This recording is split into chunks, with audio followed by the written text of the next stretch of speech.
Good evening, folks. You are very welcome to Bandido Talks. We are live here on YouTube, 7 p.m. Sunday evening. It's our final live stream of the weekend. We are ready to get into episode 22, our Sunday special. What are we going to be doing this evening? We are going to go down through one of the most topical, hottest news stories that is happening at the time of this stream. We are going to try and extract some lessons from this particular story. It is kind of, you could say, a part of our News on the Tube segment, but we're going to call it a Sunday special.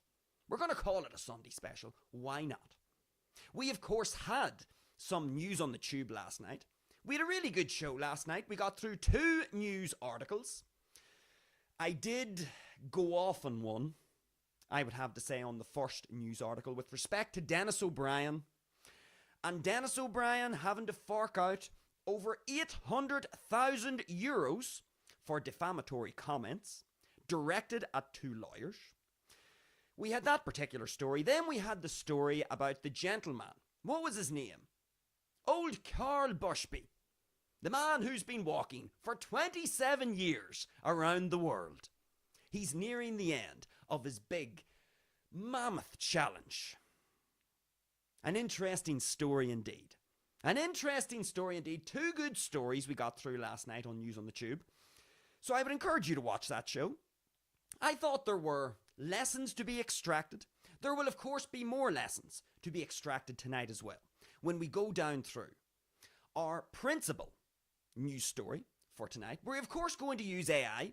AI is going to supply us with this particular story for our Sunday special. But anyway, there will be news on the tube. There will be lessons to be extracted from said news on the tube. So if you do enjoy these little News on the Tube segments, if you enjoy our Sunday special, where we dive deep into one story in particular, whatever story AI decides to throw our direction, then feel free to give the stream a thumbs up, give it a like, if you're feeling in the mood for dishing out some likes. Of course, if you are watching live, if you are joining us here live on Bandido Talks, feel free to get into our live chat. We had some engagement with the show last night. We had Big Joe. First time Big Joe has appeared in our live chat. And we had Tuco. Tuco has appeared again after a couple of weeks. He must have been off on holidays. But Tuco was back on our live chat.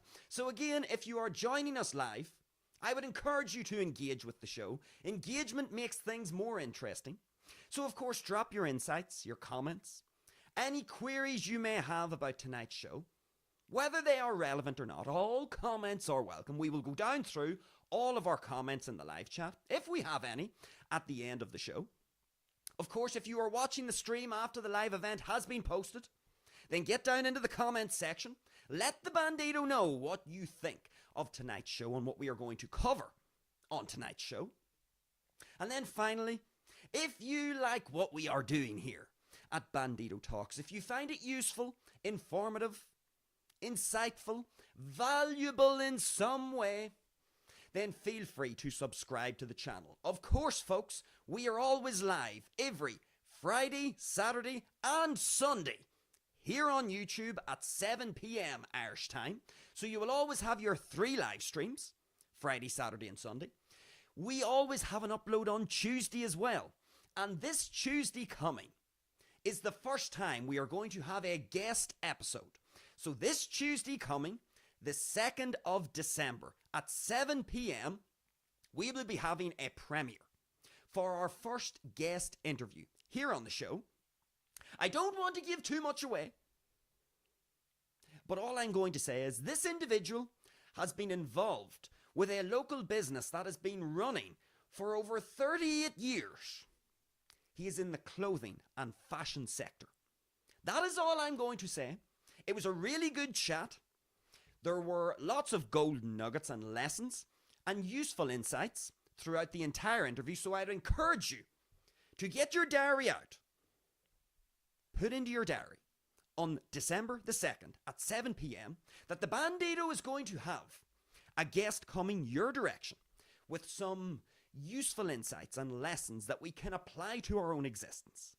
So that's going to be coming on Tuesday. We always have an upload in general on a Tuesday. It could be a best bits compilation with highlights from our previous week's shows, or it could be a guest interview like it is going to be the case this Tuesday.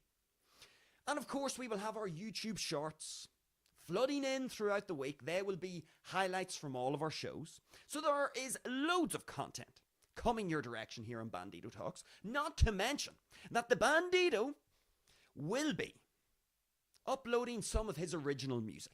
Some original music from the Bandido will be coming your direction via the channel, so you will also be able to get your teeth into some of that. Whether you like it, whether you don't, it will be coming your direction. So lots of things to look forward to here if you are part of the Bandido Talks community. If you aren't a part of the community, feel free to subscribe to the channel and make yourself a part of the community.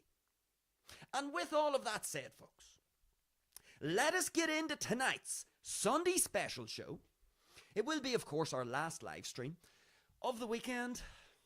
And we are going to get our teeth. We're going to sink our teeth into one article and one media article only. We're going to use AI.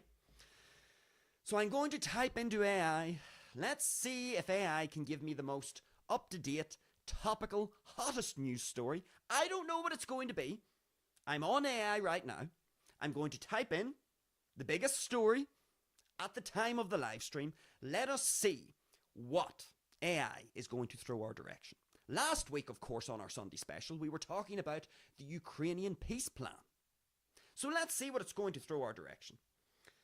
Now I'm going to type this in and make sure that everything appears as it should. Now, the biggest news story. Let's click go.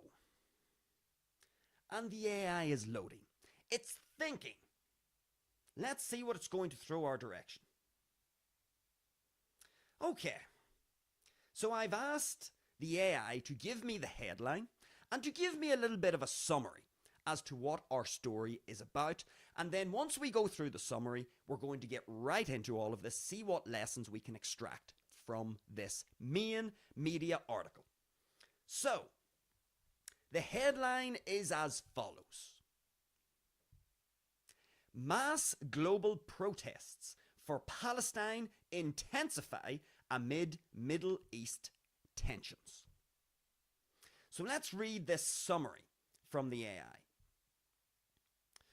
As of November the 30th, 2025 at 7 p.m. Irish time, one of the biggest global news stories on the world stage is relating to protests demanding an end to the Israeli-Palestinian conflict, highlighted by climate activist Greta Thunberg and Australian PM Anthony Albanese, joining thousands marching in Rome's streets.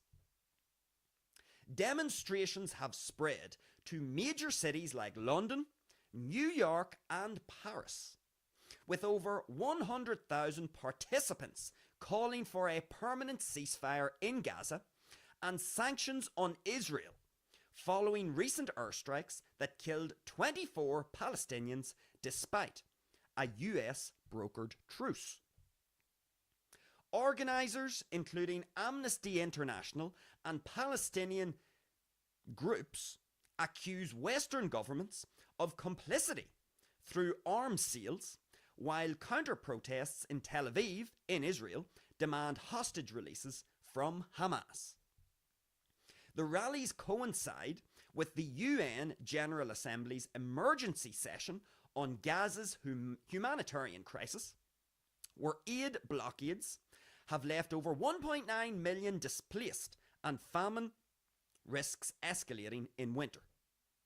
European leaders face mounting pressure, with French President Macron pledging to review export licenses as clashes between protesters and global police lead to hundreds of arrests globally.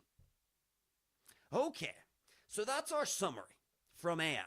It's all to do with these big protests. There are global protests from London to New York to where else? We had France, all over the place. We've got a whole bunch of protests with respect to Palestine, what's happening in the Middle East. There seem to be rising tensions, and the general nuts and bolts of this, we have Greta Thunberg, who some of you may be familiar with. She's a climate activist, and then the Australian Prime Minister, Anthony Albanese.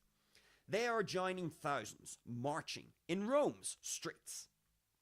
And as I've said, the demonstrations spreading throughout major cities. We have New York, Paris, London, and perhaps elsewhere as well. And it does say here that there were some recent airstrikes from Israel that killed 24 Palestinians, despite the US brokering this truce, it would appear. Okay. More war. We talked about war last Sunday on our Sunday special. We are back on to the topic of war once again.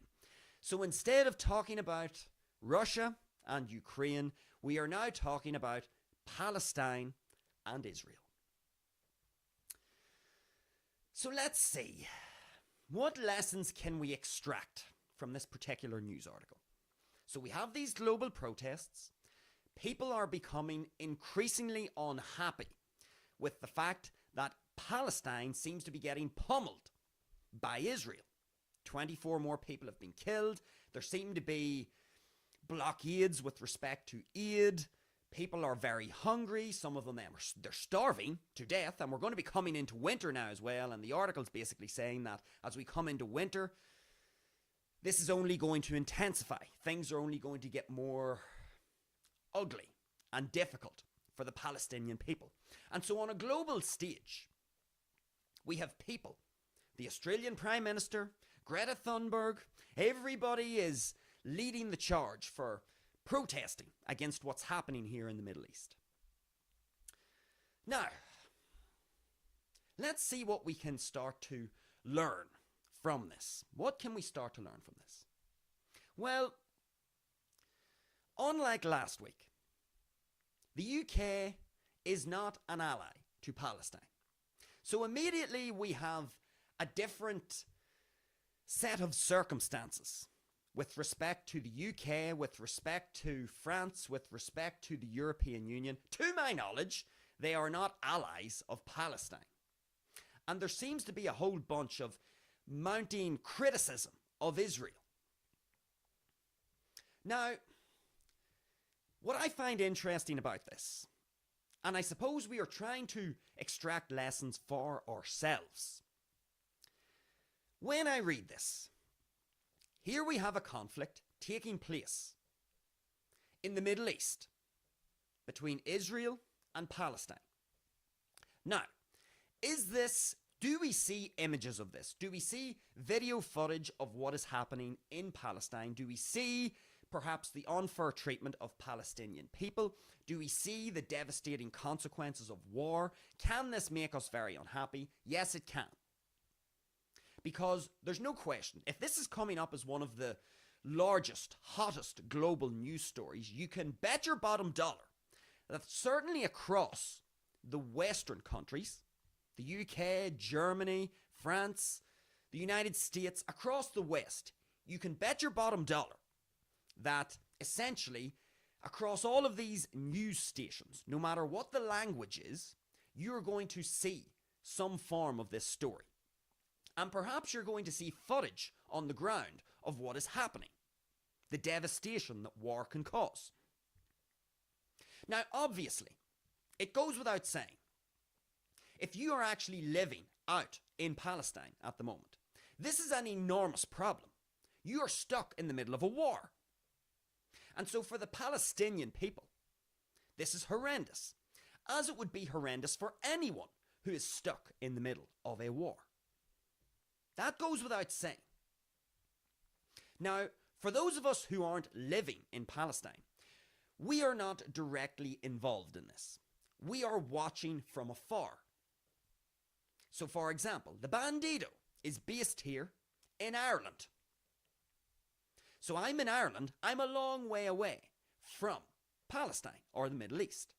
So this doesn't really directly affect me. The war isn't really directly affecting me. Now, some people may say, but it still will affect you. Of course it will, because we could, of course, go down the rabbit hole of, well, in times of war, people get displaced, and then there are going to be people perhaps coming over to Western nations under the umbrella of asylum, and so there are going to be perhaps more of our international friends coming over to Ireland because they are coming from a war-torn country. So someone might say it directly affects you because people from Palestine and the Middle East will be coming over, perhaps, to Ireland. Ireland is a part of the European Union. As we are gathering from this story, the European nations seem to be rallying behind Palestine. So somebody could say, well, it will affect you because there might be migration from the Middle East over to Ireland. And as a result, you're going to start to see different faces in your country. And whatever that may bring. Fair enough. It may affect me indirectly in that sense, but what I mean by it doesn't affect me directly is I am not literally in the middle of the war. I am not fearing for my life. I'm not having to look over my shoulder 24/7. So the war doesn't directly affect me. It may indirectly affect me through immigration or, who knows, through some, I don't know. There could be some thing introduced by the European Union, by the European Union countries, whereby, for example, I don't know, something to do with fuel or oil prices. I don't know. There could be some other way that it indirectly affects me. Maybe the price of fuel goes up. Who knows?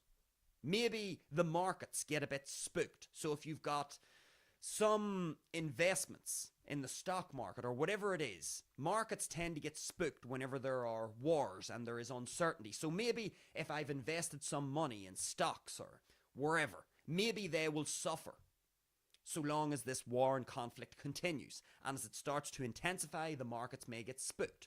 So yes, there can be all of these indirect ways that I may be affected. But the long and short of it is, anybody who lives here, where I am living, in Ireland, we aren't directly affected by the war.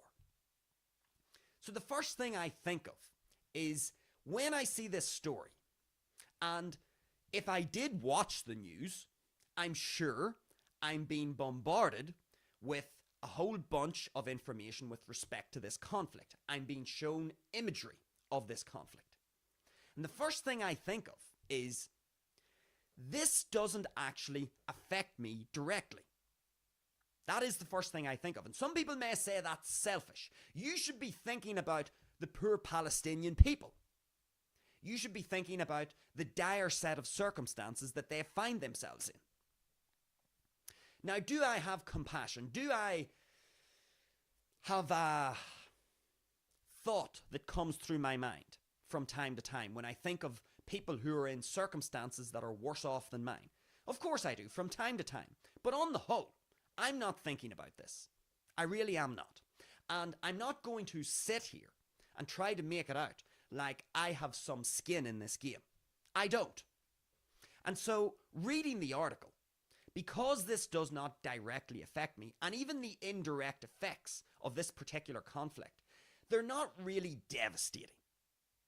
You know, if oil prices and fuel prices do go up a little bit, if the markets do get spooked, if there's a little bit more, let's just say, immigration, there already is plenty of immigration. If there's a little bit more, does it make a difference really at this stage? Where I live, not really. Not really at the moment. So, when I'm reading this, I tend to take a little bit of a selfish mindset. Because although I could get wrapped up in the atrocities of war, I have to ask myself, how does that benefit me? I have to be selfish, and I have to look at myself and say, if I get all animated and my blood starts to boil because I'm seeing videos of starving Palestinians, I'm seeing videos of airstrikes striking cities or locations in Palestine, I'm seeing children crying on the street, I'm seeing people dirty and starving to death, extremely thin, I do have to ask myself, as unpleasant as it is, I have to ask, what benefit is there to me actually getting that emotionally riled about this set of circumstances over in Palestine? Because if there was some benefit to me getting really angry, really emotionally invested, then heck yeah, I would get very emotionally invested. That's what I would do, because there's some benefit. But what I'm trying to say here is, this war in Palestine, it isn't really affecting me directly. And because it's not affecting me directly, my existence is completely unimpeded. There's no effect on my existence if the Palestinians continue to get bombed or assaulted by the Israelis. There isn't. And I didn't even know this had happened. I didn't know there were fresh airstrikes in recent hours or recent days. I didn't even know. I wasn't even paying attention. And doesn't that tell you something interesting? It tells me something interesting. There are these horrific things happening, but I actually am not being affected in any way directly. We've talked about some of the indirect ways, perhaps, but I'm not being affected directly. And so as a result, if this conflict isn't actually affecting me in any meaningful way, I have to ask myself and critically think, is there any benefit to me getting very emotionally riled up about this conflict? Because if I do get very outraged and very frustrated and very angry, the first thing I need to ask myself is, does it actually change anything? Is it going to change the Israeli government's mind about what they are going to do? Is it going to in some way help the Palestinians by me getting angry and riled up? Now, I think an argument could be made that for both of those scenarios, the answer is no. If the Israeli government wants to bomb Palestine, me getting angry here in Ireland and getting emotionally invested and dedicating minutes and hours of my time to getting angry and frustrated is not going to change the mind of the Israeli government. Likewise, my emotional frustration and outrage is also not going to help the Palestinians in any way. They are still going to be starved. They are still going to be in the midst of this conflict. Their lives are still going to be at risk. And so when I start to reflect on this story, and I know people are going to think this is tremendously selfish, what I'm saying, but it's just critically analysing it. I have my own life to live. And before I start diverting time and energy and attention towards something, I need to first figure out, is it worth diverting this time, energy, and attention to this thing? Is it a worthy use of my time, energy, and attention? Now, if this conflict were to directly affect me, then heck yeah, this is going to be a very valuable use of my time, energy, and attention. But what happens if it's not direct? And what happens if the effects, the indirect effects, aren't really that troublesome? They don't really affect me. Well, we can start to see if the Israeli government is not going to change their mind because the Bandido here in Ireland is getting pissed off, perhaps, at what is happening, and if the Palestinian people do not benefit from my frustration or outrage, then I have to ask myself, why am I dedicating time, energy, and attention to this story? Why am I using up precious energy and precious time, investing heavily in something that is going to have no effect on the actual conflict itself? We've talked, folks, about institutions. And we've talked about this idea of going out with your rake outside the government institutional buildings and waving your rake aggressively, trying to make a point, will it have any effect? Or am I just going to waste my time and actually draw attention to myself in a negative light? Because I could end up getting myself into a pickle. Because if I go out and start becoming a bit of a nuisance in public, if I go out and start to disrupt in public spaces, become a bit of a disruptor, I could end up getting myself into a pickle. The police may come and lift me, say I'm, I don't know, they could make up something like I'm being, I don't know, I could be public and disorderly. They may take me into the station. They may take a note of my name.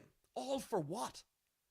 If I get all riled up and go into town and start shouting my mouth off and saying, this is a disgrace.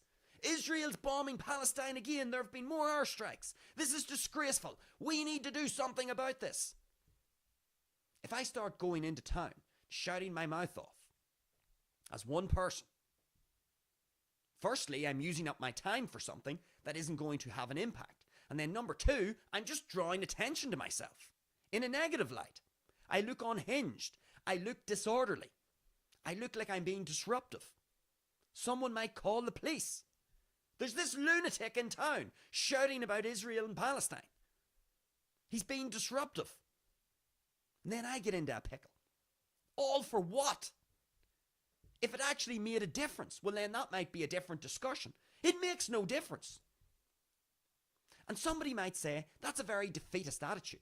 If everybody takes the Bandido's approach, then nothing will get done. You see, this is the thing, folks. If you take the Bandido's approach, which is not to do nothing, but to focus on yourself, get your own affairs in order. Because what I would like to ask someone who feels very passionate about this Israeli-Palestinian conflict, and they're investing a lot of their mental energy and time into thinking about this conflict, which has no direct impact on them, because they live in Ireland, or they live in France, or they live in Germany, or they live in the United States. It has no direct impact. They're not directly in the war. There may be some trivial, indirect effects that at the moment aren't that, they don't amount to anything substantial. So these individuals, let's say there's someone here in Ireland, because I know in Ireland, Ireland's taking a very pro-Palestine stance.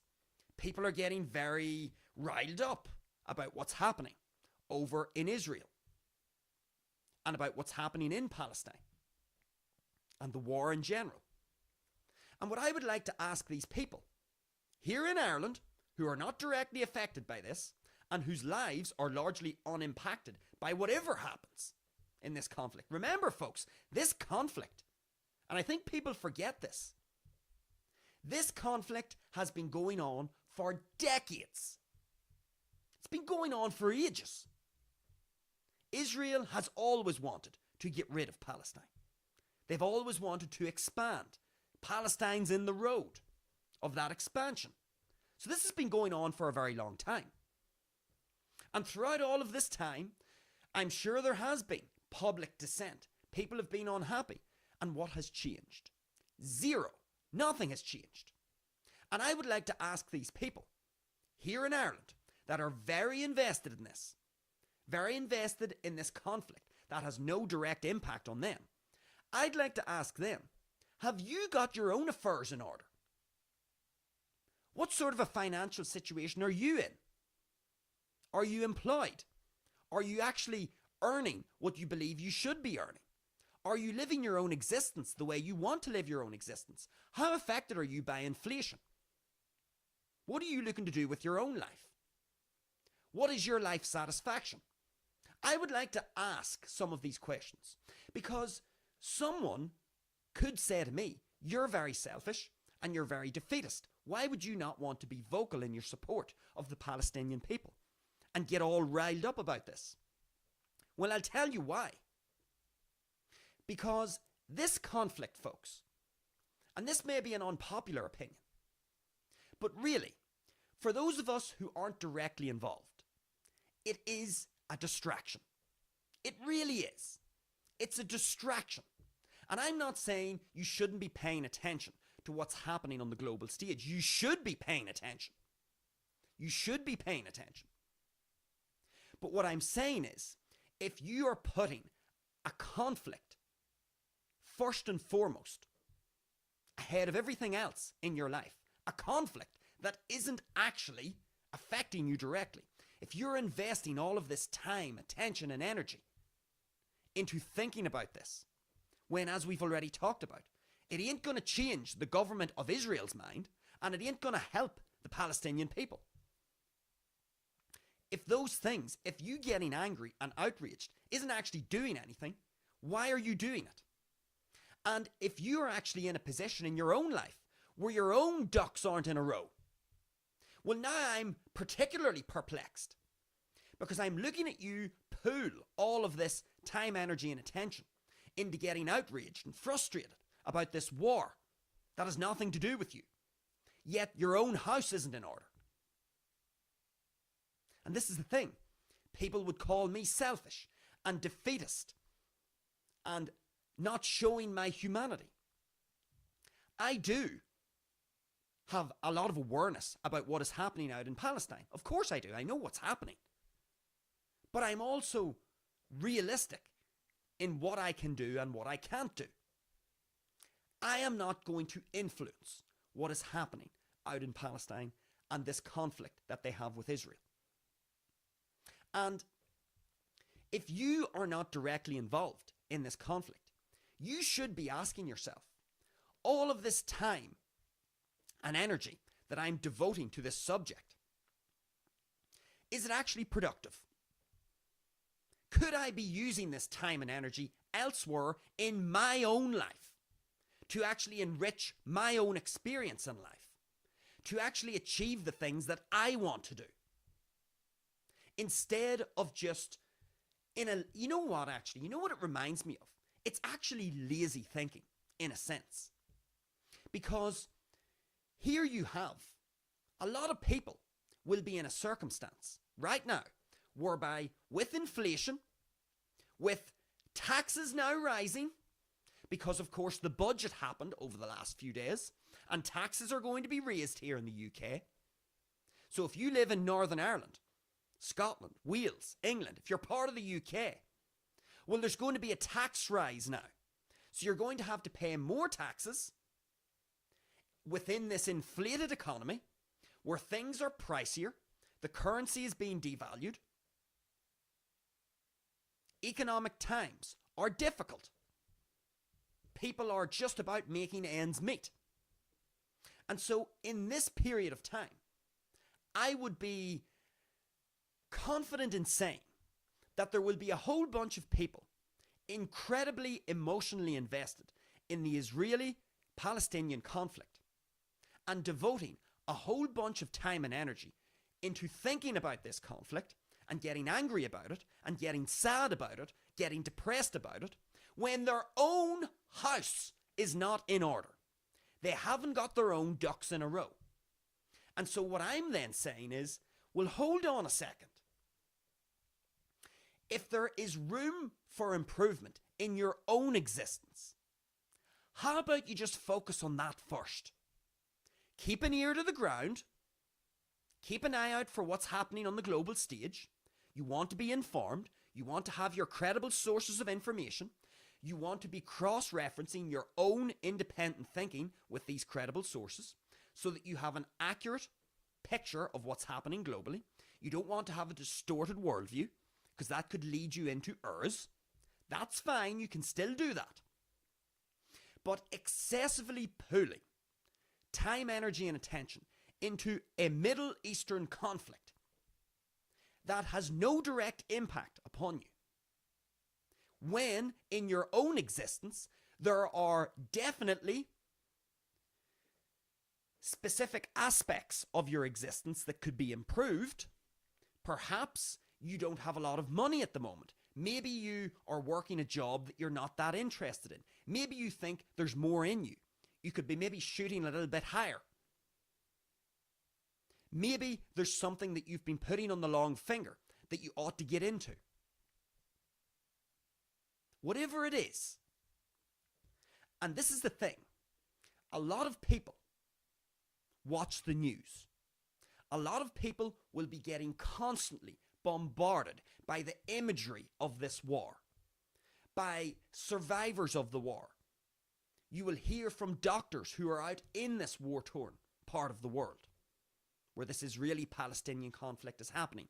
You'll be getting greeted with these horrific images of flattened cities, destroyed land. All you'll have to do then is go on to X or go on to social media, and you'll see all of this very disturbing footage. What is this doing, folks? It is effectively acting as a distraction. It is distracting you from your own existence. And this is why we have to critically think about a story like this. We first need to ask ourselves, is this war directly affecting me? Is there a direct threat to my life? If the answer is no, then we go a little bit further. If the answer is yes, then that is your priority.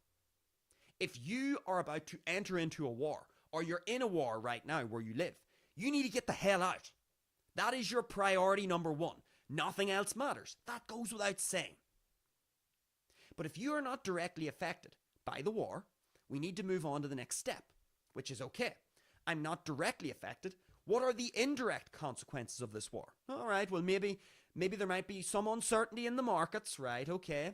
Maybe some of the fuel prices might be affected, right? Okay, that's okay. There might be, who knows, there could be some additional immigration. Maybe there will be, maybe there won't be. How badly affected will I be? Depends where I live in the country.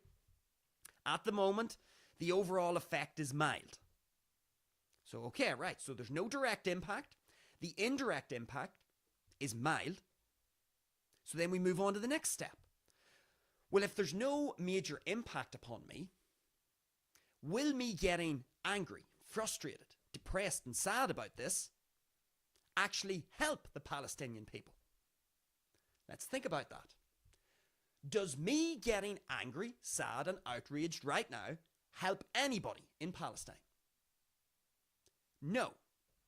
Does me getting angry, outraged and frustrated and irate change the Israeli government's mind? No. Okay, so we move on to the next step. If me getting enormously emotionally invested isn't helping Palestinian people, isn't changing the mind of the Israeli government, why am I getting so emotionally invested in this? We move on to the next step.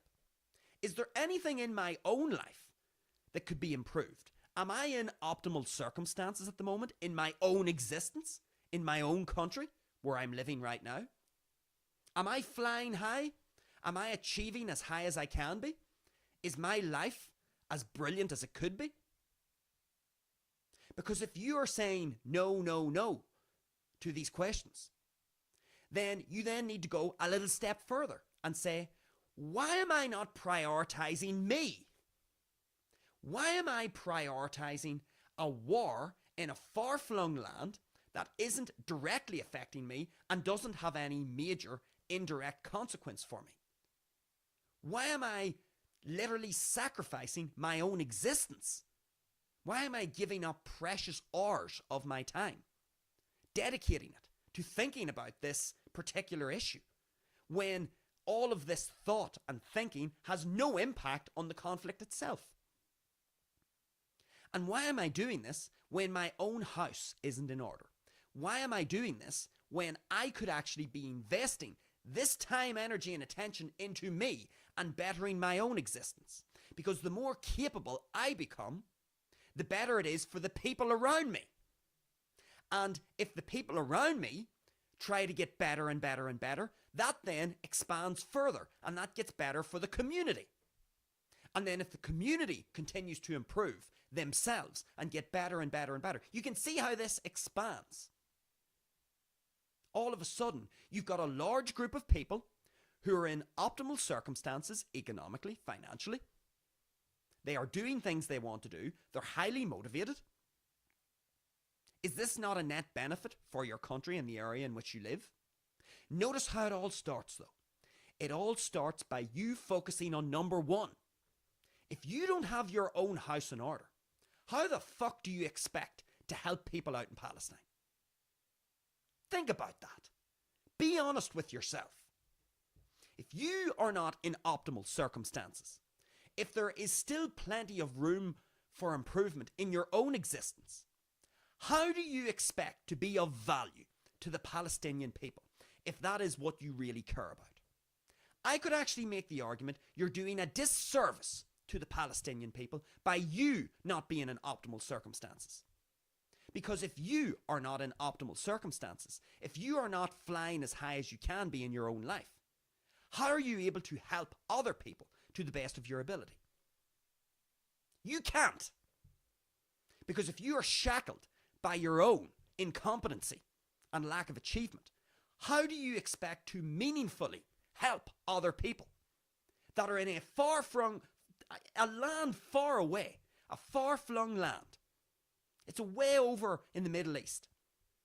If you don't have your house in order, how do you expect to help someone over there who doesn't speak your language, who doesn't understand your culture, doesn't know who you are, doesn't know what you stand for? And then you may say, well, you could get out and protest. Like it's saying here in the article. People are getting out. Greta Thunberg and the Australian Prime Minister, I can't remember his name. Don't care. He's out protesting. Well, whoop-de-doo. You're out protesting. What's that going to do? What is that actually going to do? It's going to draw attention to you. And what does this actually achieve? Do you honestly think that you are putting pressure on the Israeli government? Do you really think the Israeli government is tuning in to a protest in Ireland, tuning in to a protest in France, a protest in the UK, a protest in New York? Do you really think if the Israeli government is hell-bent on flattening Palestine, do you really think if people who do that, if you have people in the Israeli government who are bombing and killing people, do you honestly think they give a shit about your protest? Do you think that actually is affecting their decision making in any way whatsoever? Really?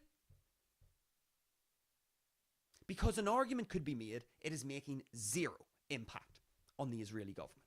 You going out and investing your time and energy, protesting here in the UK, over in France, wherever, is that really, do you think the people who are involved in bombing and killing these people in Palestine, do you really think they care about what you think about this issue? Because we could look at this another way. And this is why I say about a distraction. We could look at this as a distraction. It's a way to distract you. This Israel-Palestine conflict, it is a distraction. Because there are things happening in your own country, there are things happening in your own life that one could argue have a more imminent importance than some conflict out in the Middle East. Yet for whatever reason, we are not interested in looking after ourselves and looking after our community, but we are hell-bent in diverting our attention towards some area in the Middle East. So, one could say it's a distraction. It's distracting you from actually bettering your own existence. Oh, well, that's selfish. Where's your humanity? What have I already said? I could actually make the argument that by me becoming more competent and getting my set of circumstances in an optimal state, I'm of more use to somebody in Palestine than you. If you are broke and barely making ends meet and can't get your own shit together, what use are you to anyone? So when you say, where is your humanity? Why do you not care for the Palestinian people? The first thing I'm thinking is, I can be of most use whenever I'm in optimal circumstances in my own life. So how about I just look after number one first? And whenever I'm in that optimal state, then yeah, now I'm more useful to other people. But I would much rather be useful to my immediate community where I live. I wonder why I would be interested in that. Because I live here. It's more important to me. There's a direct impact upon me what is happening in my community. So first and foremost, I want to get my own house in order. Great. And then my next focus of attention, if I want to focus it there, will be my community. Let's not get all grandiose in our ideology here, folks.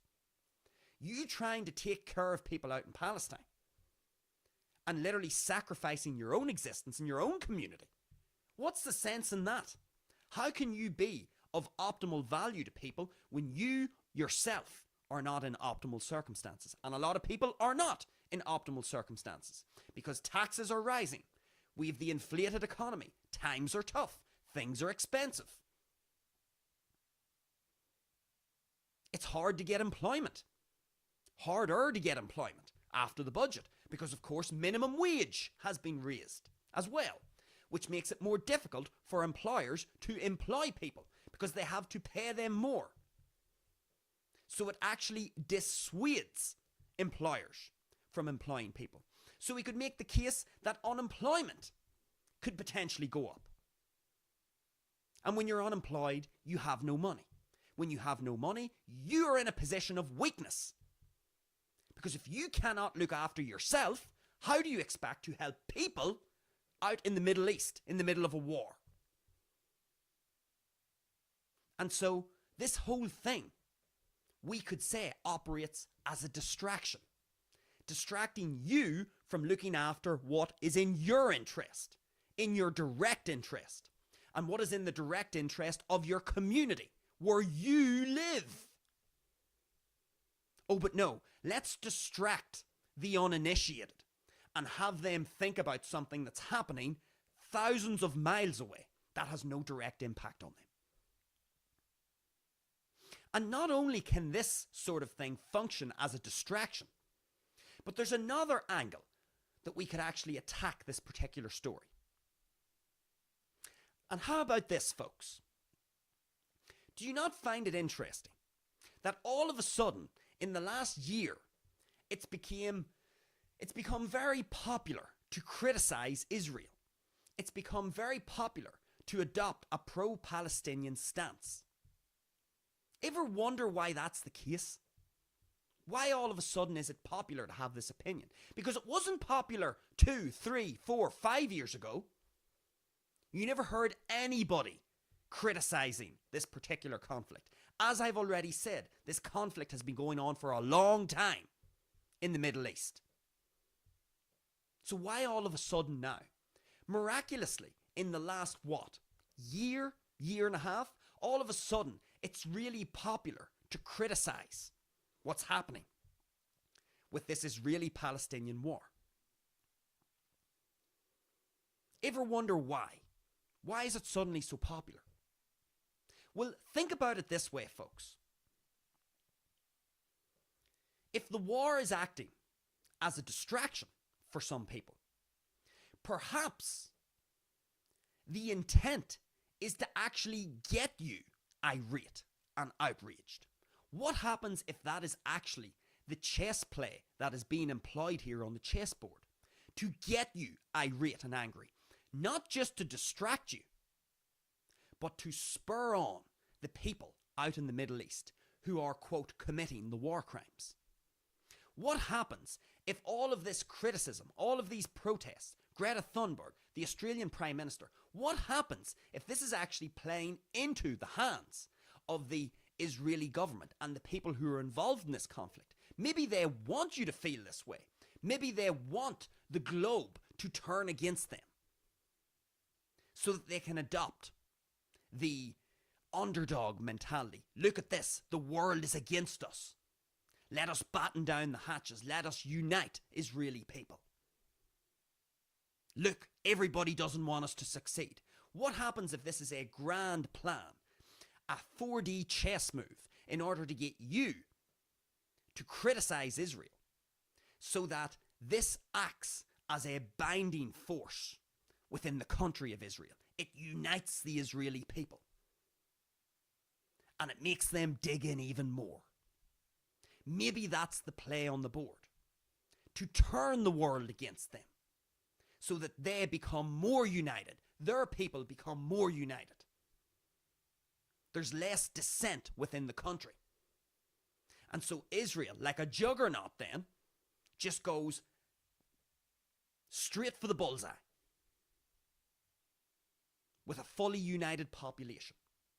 What happens if you're being led into a trap? Not only are you distracted, but you are perhaps fueling the very thing that you want to stop. Because we could say, folks, when we see things like this, we have to ask why. Why are we being told this? Why is it suddenly topical to launch criticism at Israel? Why is it popular to adopt a pro-Palestine stance when it wasn't popular literally 2 years ago? Could you not only be distracted, but could you actually be helping the very thing that you want to combat? By spurring it on, by uniting the country, by uniting the Israeli people. Because what happens when you are under attack? Imagine you have all of your best mates together. Let's say you and your 14 other best mates. Let's say you're under attack from a group of, 30 or 40 people. And you've got you and your 14 best mates. And you're outnumbered 40 to 15. What are you going to do? You're going to see that the masses are against you. They're baying for your blood, in a sense. And what are you going to do with your comrades, your 14 comrades? You're going to bind together. You're going to unite. Your back's against the wall. All you have to do is fight now. That's the only option you have left. The fact that the masses are against you makes you unite even more. We see this in sport all the time. When you see either an individual sportsman or woman or a team where their back's against the wall. Times are tough. People are criticizing them. There's all this negative energy being thrown their direction in the media. And what do these teams do? What do these sports people do? They use what is being thrown at them like judo. They take the force that's been thrown at them and they redirect it back out towards where it came from. And what often happens, especially in team sports, the team itself, because there's so much negativity being thrown their direction, people are dissing them. People want them to lose. What does it do often to a really competent team? It causes them to unite. It causes them to become stronger in the face of adversity. Who's to say this is anything different?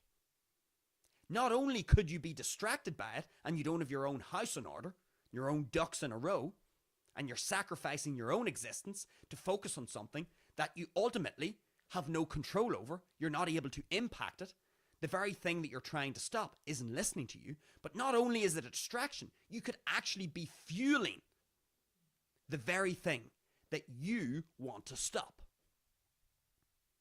You could be causing the Israeli people to unite in the face of this global negativity that's been thrown their direction. And so instead of breaking the Israeli people, you make them stronger. So then you may say, well then what do we do? Do we just stand by and let this happen? Well, this is the thing, folks. The more competent you become, the more optimal the set of circumstances that you find yourself in, the more useful you can be to other people. The more money you have, the more influence you will have, the more power you will have. That is your way. If you really want to make a difference, you will become ultra competent. You will make sure that you have your house in order. You will make sure that you are in optimal circumstances in your life.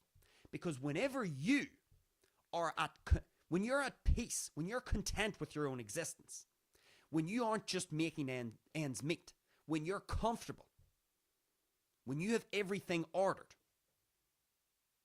and you're focused, and you're not just getting by, now you're useful. How many people who are focused on this story, on this conflict, how many people are in those set of circumstances? I would make the argument that a whole bunch of people, they aren't in optimal circumstances. And I think you would be much better served focusing on you. How about just focus on you first? You get yourself in a state and in a set of circumstances where you're actually in a position to genuinely help whoever you want to help.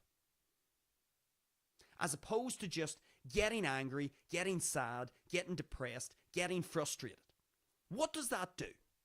What does it really do? It does nothing. It wastes your time and it distracts you from important things and important areas of your own life that you could be improving.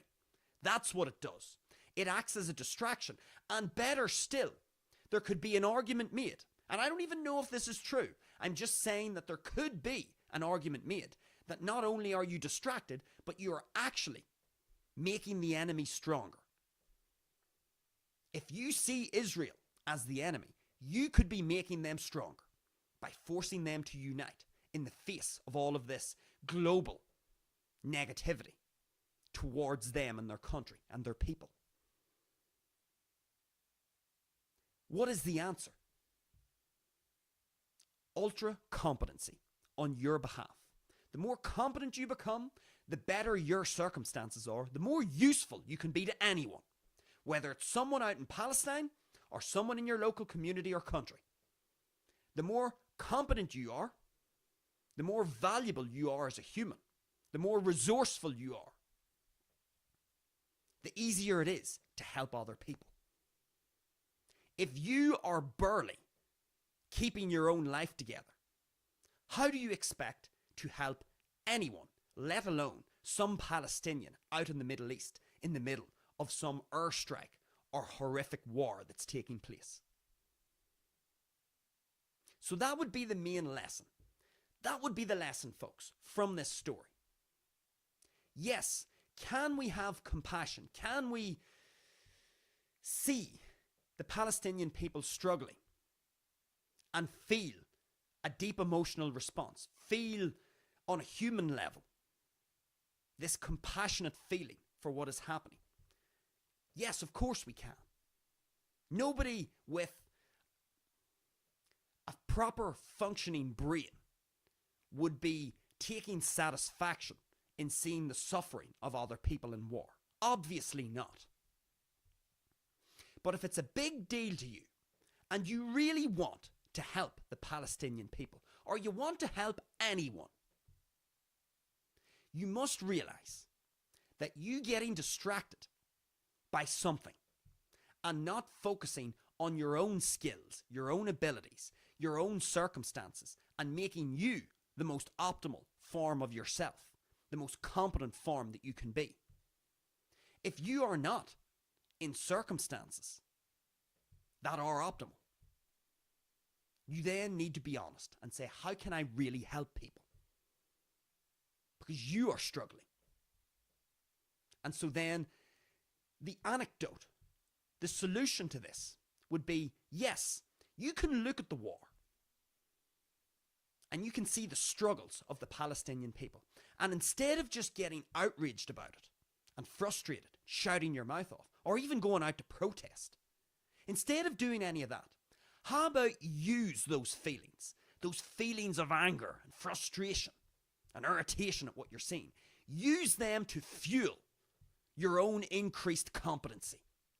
Use that as rocket fuel so that you can try and essentially take your life existence from here to here, and then from here to up here, out of the actual lens of the camera.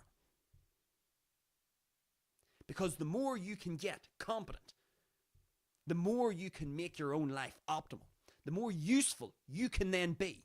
So how about you look at this conflict And instead of just getting frustrated or depressed or moaning about it, when we know fine well that it's not going to make any difference, it's not going to influence the Israeli government, it's not going to help any Palestinian, you moaning and complaining and getting frustrated about it. How about you use it to your own benefit? Look at it and say, you know what? I'm going to get really competent. I'm going to get really valuable and useful as a human.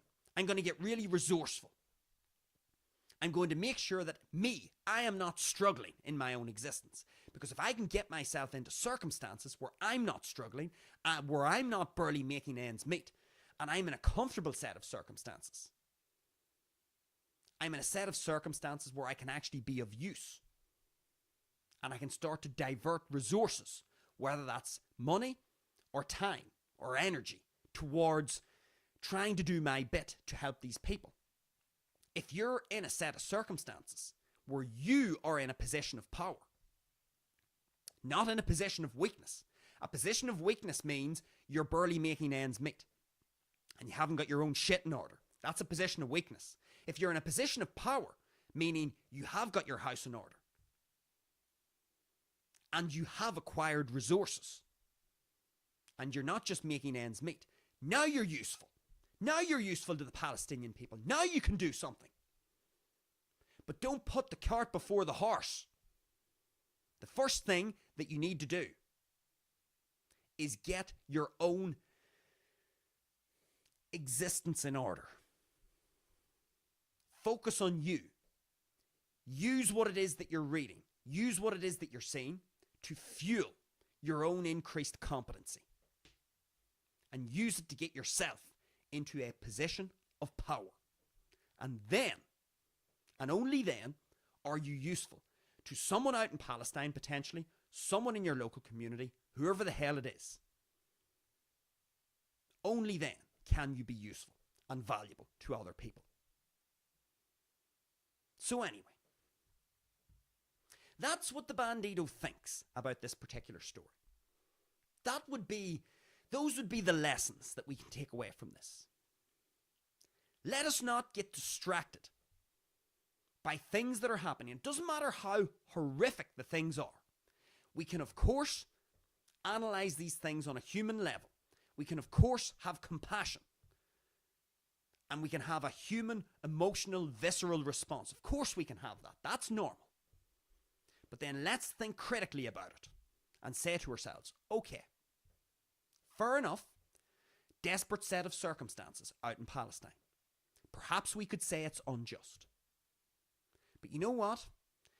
When I think about it, how can I really help? Does getting angry and outraged really help anyone? Does it change the mind of the people in the Israeli government? Does it help any Palestinian right now? No. If I want to help people, I need to become more competent. I need to become the best version of me. Whatever genetic ability I have, whether it's my brains, my physical abilities, whatever it is, how can I maximize my own gifts and talents and become the best version of me? Become the most competent version of me. Because once I reach that state, however high it is, I will then be in a position of power relative to my genetic potential and my general abilities. And then I will be in a position to help other people or consider being useful and of value to other people, whether that's in Palestine or my own community, to my own family, with my own friendship circles, whatever it is. So anyway, Israel, Palestine, Ukraine, Russia, war. Terrible, yes, but let us not get distracted because we have our own lives to live. Let us first look after number one. And when number one is looked after, and number one is in optimal circumstances, now we are in a position of power to help others. Okay. So with all of that out of the road, it would be interesting to see if any of you are engaging with the show. I'm going to go over to the live chats, see if you guys are engaging If you agree, if you disagree, what are your insights? Some people may think the Bandido is a selfish git. There's no humanity in that man whatsoever. Maybe you think there are some lessons in what I'm saying. Maybe you part agree, maybe you part disagree. Let's have a look in the live chat and see what it is that you guys are saying. Of course, I'm always keeping an eye out to make sure that there are no gremlins in the stream, because the Bandido has made some changes to his streaming setup to try and get rid of some of these glitches and offsets that have been happening. But it looks like we're going pretty good here tonight. So let's get over to the live chat. Let's have a look and see what you guys are saying about tonight's show. Let's have a look here. Let's see if there are any comments. So, let me see, get all of the live chat comments up here. And it looks like we have one comment in the live chat. We have one comment. Let's see who is commenting live here on the show. Of course, sometimes we don't have any comments. This happened last week. It has happened multiple times. So the Bandido is always grateful when there are some comments and some engagement with the show when it is actually streaming live. So let's see who we have. We have King Swilly Z1H. King Swilly. King Swilly, a bit like Big Joe last night, is a new person who's appearing in the live chat. I have not seen King Swilly before. Some of these names are amusing. It's interesting, very few people put their actual name as a username, and I perhaps don't blame them. But here we have King Swilly. And let's see what King Swilly's saying. He says the following. Storytellers rule the world. With a little planet emoji. So he doesn't even say the word world. He just says storytellers rule the with the planet Earth emoji. So King Swilly, what is he saying? Storytellers rule the world. Well, what could we read into this?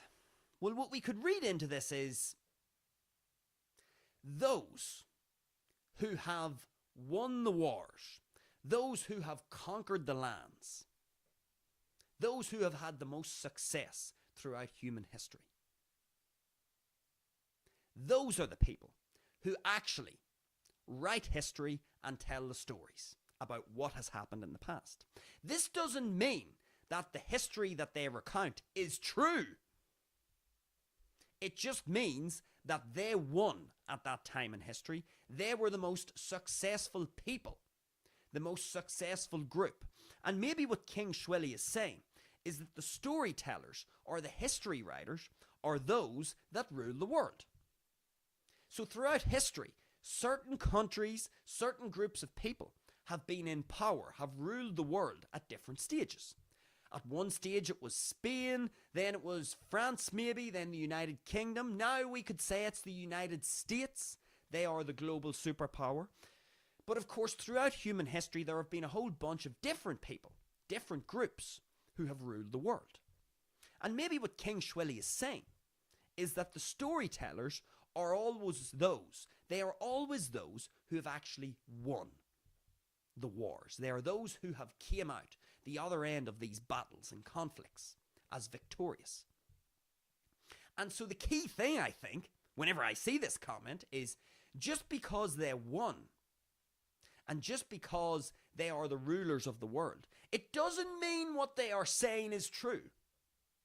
It just means that they survived. And by virtue of surviving, they have the ability to recount the story however they wish. And this is the great debate, isn't it, when we look at history? What version of history is actually correct? There may be some elements of truth in each account, but each account is going to be filled with porky pies. Things will get distorted. Truths will be exaggerated. Deceptive pieces of information will be injected into our history. And so this is what we do here on Bandido Talks. When we are on Bandido Talks, we are trying to analyze the stories that are being fed to us. Whether it's through media, through social media, through conventional platforms, such as the BBC, the Independent, the Sunday World, you name it. The government institutions. We are being told stories all the time about what is right, what is wrong, what is accurate, what is inaccurate, what is real news, what is fake news. But of course, as King Shweli says, the storytellers are those that rule the world. And whoever is ruling the world at any one moment throughout history, they're in the position, by virtue of being alive, they're in the position to recount history however they deem fit to recount it. They can add in little bits. Who's going to stop them? Who's there to run a check to make sure that everything is being recounted accurately? Who's going to bring them to court? If they rule the world and they have told porky pies, who is going to bring them to court for not telling the truth if they rule the world? Because if they rule the world, they own the legal system. They own the army. They own the military. They own the guns. So does this put the rulers of the world in a position whereby a little bit of deception can be injected into world history? Well, I don't think that's a ridiculous thing to speculate upon, is it? And maybe that's what King Shweli's getting at. Just because the rulers or the storytellers or the history makers doesn't mean what they are saying is true. And so it is up to us here on Bandido Talks to be critical thinkers, to not outsource our thinking exclusively to any one source of information, to run background checks on our sources of information, to see how accurate they have been at telling the truth. Are they humble when they make mistakes? Do they hold their hands up? Do we think independently first? Do we then cross-reference our thinking once we've came to our own conclusions? With accurate sources of information, this cross-referencing shouldn't be just happening with a dog shit source of information. They should be credible sources of information. And do we want to have an array of different credible sources of information? Of course we do. Because no one has got a 100% accurate record with getting everything right. People make mistakes. We are fallible. Some people may be right more often than others, but they still make mistakes. And we must critically engage our own brains. Never outsource our thinking. Never leave our thinking in the hands of other people, no matter how credible you think the source is. We must think independently, use our own knowledge, use our own critical thinking brain, and then cross-reference, get new information, update the system, filter the information. This is how we weave our way through the stories from the rulers of the world. Because, of course, the rulers of the world, by virtue of winning, because how do you become a ruler of the world? You must have beaten all of the competition. It's not as if you just got to the top of the world's hierarchy without any fight. You must have outcompeted your other competitors. And by outcompeting your other competitors, you are now in a position to tell stories about how the world works and what happened throughout history. And so in order to hold these individuals accountable, we must engage our own critical thinking. Engage with our own critical thinking. Maybe that's what King Shweli's getting at. Who knows? Anyway, it looks like we only have King Shweli. Let me just do another check to make sure I haven't missed any more comments. That seems to be it. So I want to thank King Shweli for getting into our live chat for our Sunday special. And with all of that, folks, I think that draws tonight's show to a close. Good show indeed. I think a very good way to finish our weekend's run of shows. We, of course, had our Friday evening show, our Let's Reflect segment. Let's Reflect segment, I should say. The Two Suckers. We had last night's show, episode 21, News on the Tube. We have our Sunday special tonight, episode 22, talking all about this Israeli-Palestinian conflict, how it relates to us, what are the lessons we can take from it. But anyway, I think that draws our show to a close. Again, if you enjoyed the stream, folks, give it a thumbs up, give it a like. If you're watching the live event after it has been posted, get down into the comments section. Let me know what you think about everything that we talked about tonight. And then finally, if you like what we're doing here at Bandido Talks, if you think it's valuable and insightful, feel free to subscribe to the channel. As I've already said, we have 3 live shows every week. Friday, Saturday and Sunday. Live here on YouTube at 7 p.m. Irish time. You will always find the Bandido live. And then every Tuesday, we also have an upload. It could be a Best Bits upload. It could be a guest interview. This Tuesday coming, we are going to have our first guest interview. This Tuesday, the 2nd of December, will be our first guest interview. It will take place at 7 p.m. It will be a premiere. And the individual with whom I was speaking has been involved in business, in a business that has been going for 38 years, a local business. He's involved in the clothing and fashion industry. A very good discussion I had with this individual. Lots of golden nuggets, lots of lessons. So tune in Tuesday at 7 p.m. for our premiere of this first guest episode here on Bandido Talks.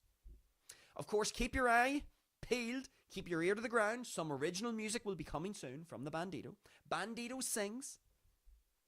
And with all of that, folks, that is going to draw everything to a close. I hope you enjoyed tonight's show. I hope you've enjoyed our run of shows this Friday, Saturday and Sunday. Tune in on Tuesday night for our live premiere of our guest interview. And all being well, I will catch you next Friday live here on YouTube at 7 p.m. for a little bit of reflecting on our Tuesday guest interview that we're going to have. So join me next Friday at 7 p.m. live here on YouTube, 7 p.m. Irish time. Until then, enjoy the guest interview that we're going to be uploading on Tuesday. And all being well, the Bandido shall be touching base with you all next week. And so with that, folks, it is over and out this week from the Bandido.